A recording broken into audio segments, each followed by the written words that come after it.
सुप्रभात। मैं आपकी हिंदी की अध्यापिका वैशाली दुबे बोल रही हूँ। आज हम हिंदी में व्याकरण के अंतर्गत सर्वनाम का अध्ययन करेंगे। तो आज हम सर्वनाम की परिभाषा क्या है, सर्वनाम के भेद कौन कौन से होते हैं और उनका उपयोग वाक्य में किस प्रकार करते हैं, इसका अध्ययन करेंगे।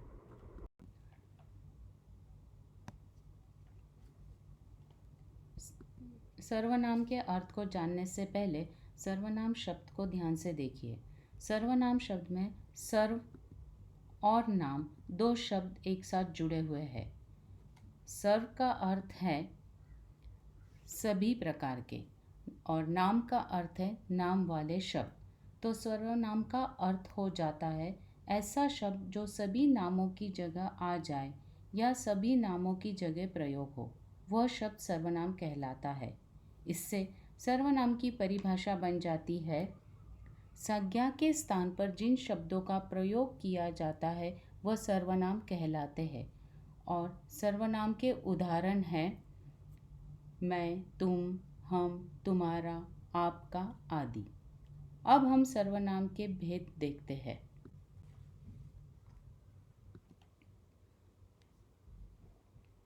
सर्वनाम के 6 भेद होते हैं। वे हैं पुरुषवाचक सर्वनाम, निश्चयवाचक सर्वनाम, अनिश्चयवाचक सर्वनाम, प्रश्नवाचक सर्वनाम, संबंधवाचक सर्वनाम और निजवाचक सर्वनाम। अब हम एक एक कर हर भेद का अर्थ विस्तार से जान लेंगे।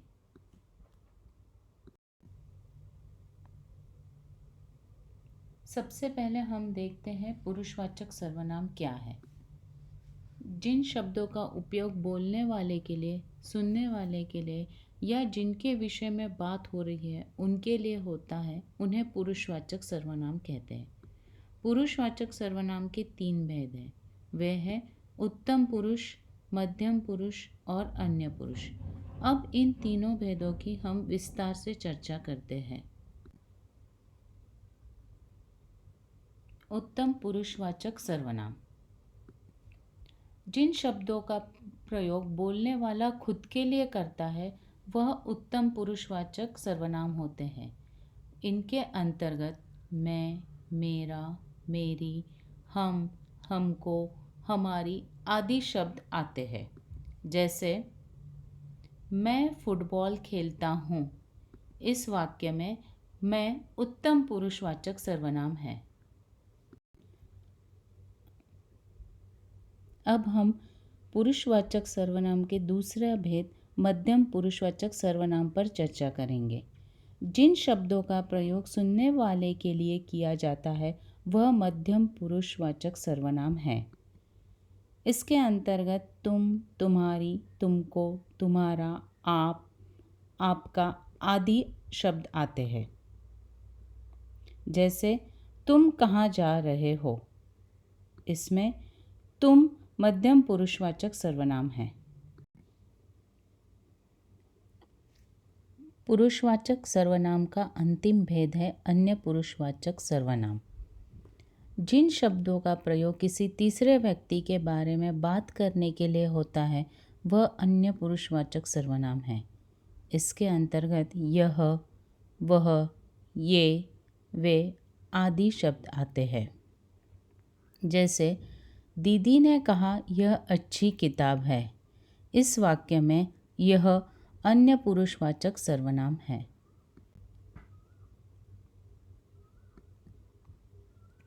अब हम देखेंगे कि निश्चयवाचक सर्वनाम क्या है।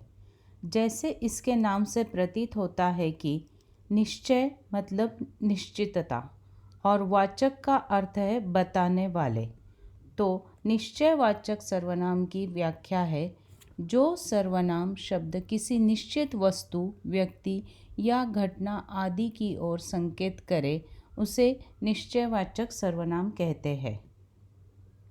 जैसे यह मेरी पुस्तक है, वह नारियल का पेड़ है।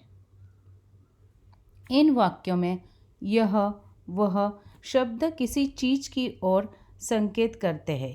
इसलिए इसे संकेतवाचक सर्वनाम भी कहते हैं।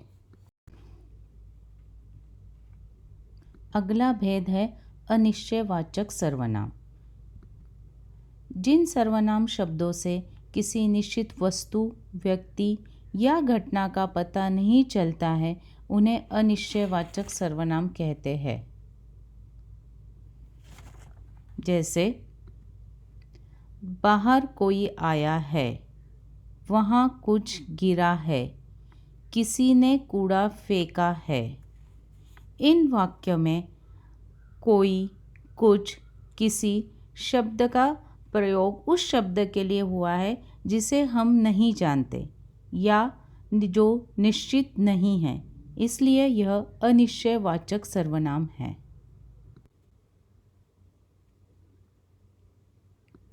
सर्वनाम का चौथा भेद है संबंधवाचक सर्वनाम।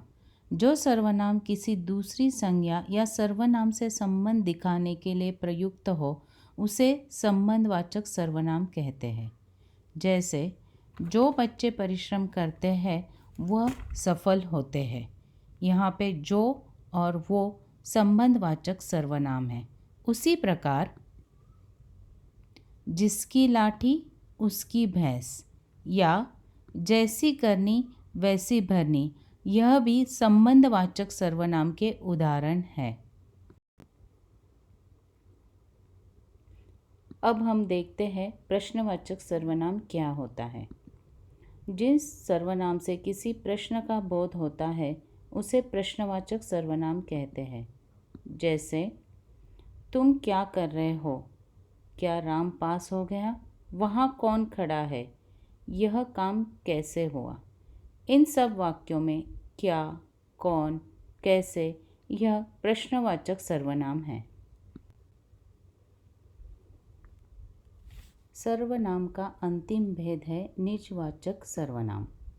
जिन शब्दों का प्रयोग वक्ता स्वयं के लिए करता है वे निजवाचक सर्वनाम कहलाते हैं। जैसे मैं अपनी पढ़ाई अपने आप करूँगा, अपनी मदद स्वयं करना सीखो, मेरी माता भोजन खुद बनाती है, मैं अपने पिताजी के साथ जाऊँगा। इन वाक्यों में रेखांकित शब्द वक्ता स्वयं के लिए प्रयोग कर रहा है, इसलिए यह निजवाचक सर्वनाम के उदाहरण हैं।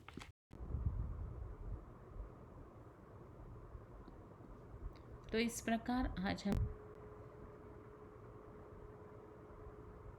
उम्मीद है कि सर्वनाम और उसके भेद आपको समझ में आए होंगे।